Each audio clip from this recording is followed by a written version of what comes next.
Hi everyone, I hope you're having a fantastic day today. Welcome to Let's Make Jewelry. It is a brand new channel and we're starting today in making this little tiny lab created opal 14 karat gold layering jewelry. So hopefully this helps you a little bit. We're going to need a few things, and the first things we start out with are the pendants of your choice. I have these little tiny pendants here that again are lab created opals, and they are about a half an inch or so each, quite tiny, perfect to make for layering jewelry, which is the jewelry that people like to use with several chains. You can see I put it there on my finger for you so you can see how tiny they are. Little brilliant little guys, but they are very tiny and delicate. So I have here about 3 of these. We're only going to make one so that I can show you guys. You'll need some jump rings. I use everything 14 karat gold plated, but you can definitely make this if you want it to be on the more economic side and not have it be gold plated. That's okay too. You'll need a closure of some type. I prefer this one here, which are lobster clasps. One thing I will say about making jewelry is you need a lot of fine motor skills because you're dealing with teeny tiny pieces of jewelry that are extremely small. You'll need a couple of flat nose pliers. I use one that's curved and one that's completely flat. And this new gadget here that I just picked up, which is a ring that you put on your finger that helps you open and close jump rings. You need chain of your choice. Again, you can use 14 karat gold or not. I choose delicate 14 karat gold plated. That way it keeps the cost down. And in regards to this ring here, I'm not really sure how I feel about it just yet. It's definitely getting used to. I'm used to using 2 pliers to open and close jump rings, those 2 here. But this ring, I see people using it on various channels, and I'd like to try to see how that works today. But like I said, we'll have to get used to it. First thing you want to do is measure out your chain and snip it off, unless you buy chains that are already, cut and measured. We'll take one of our jump rings. At the very, very tip there that I showed you is where you want to find the opening. And this is how you use this ring. I guess you put it there and you twist it.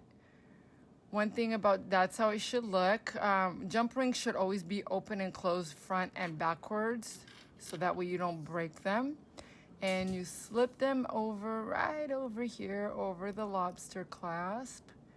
And then this is what I'm talking about, fine motor skill. The teeny tiny link that you find open at the very end is what you're going to slip that right through, and you're going to place that jump ring open into that particular hole and go ahead and give it a good close.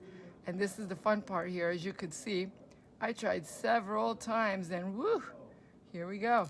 And use that ring or the 2 pliers to go ahead and close that jump ring. Give it a nice little tug, a good squeeze.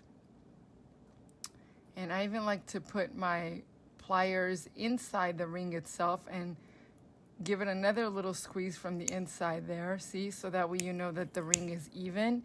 A great rule of thumb is if you can put your nail through that jump ring, it's not closed correctly. So you always want to double check it and make sure it's enforced correctly. And that way, if you can't put your nail through that little ring, that means you've done a great job and nothing is going to slip through there. All right, now that we have this, let's go ahead and get another jump ring for the other end of the necklace. Or maybe this one is the jump ring that we're going to need to open up for the pendant. So there we go, using the ring again. It seems fairly enough easy. It's just when you work with it in your hand, it's just not very comfortable. So that's going to be one jump ring at the very end, because that's going to be the closure that your lobster clasp needs to go into in order to close the necklace. And that one, we'll just close this right up. And again, checking that jump ring, making sure everything is correct and aligned and fitted. And you can do that nail test if you want. If you can put your nail through there, then it's just not secure enough. Again, teeny tiny pieces of jewelry we're working with here. All right, so now we have our necklace. Our necklace is pretty much done. And I go through the various little pendants and I just do a little quality control on them to see. I'm getting ready to ship this one out to, I don't remember what state it was from, but yeah, she just ordered it this weekend, and so I'm getting ready to ship it out. And I thought, you know, let me just make a little video about it while I'm making it to show you guys that you can do this too. You don't necessarily have to go out and buy a piece of jewelry for a friend or a special one, or even for yourself if you make it. But you can go ahead and make it yourself. It's not that hard. It's a few items you'll need. I think your biggest investment is going to be your tools. And if you're not going to make jewelry all the time, obviously you don't want to invest your money in tools. But there we go. We open up that jump ring and we put it through that little pendant. And then we slip it over and we close it. And the trick here is when you close this jump ring, you want to make sure not only that it's perfectly tight, but that it moves around the chain freely, so that when someone has it around their neck, they're going to be okay with moving that little pendant anywhere, and it sits and falls just right and correctly. This particular one is an 18-inch necklace, and so it'll sit right at an 18-inch, and it's perfect if you wanted to layer it with like a little choker or a 15 or 16-inch. That would even be good too. And close that up.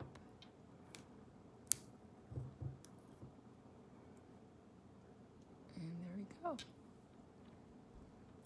And voila.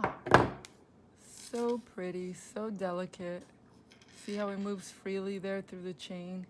That's what you're looking for. And there you go. And now you just open up your lobster clasp. You go ahead and put the necklace together. Again, this is an 18-inch one. And there you go, guys. It really takes you under 10 minutes when you have all the components you need, and you can make them so many different ways. And there you go. So I hope this was helpful for you. If you have any questions, obviously leave it below for me and I'll try to get back to you. And if you are someone that loves jewelry, just doesn't want to make it, doesn't want to buy the supplies, I do sell this one in my Etsy shop. It's Barefoot for Life. One of these days I'm going to make a video and let you guys know what is behind the name. So visit me on Etsy if you wanted to order it or make it yourself. And you guys have a fantastic day. Like and subscribe, and I'll see you guys on the next tutorial. Take care.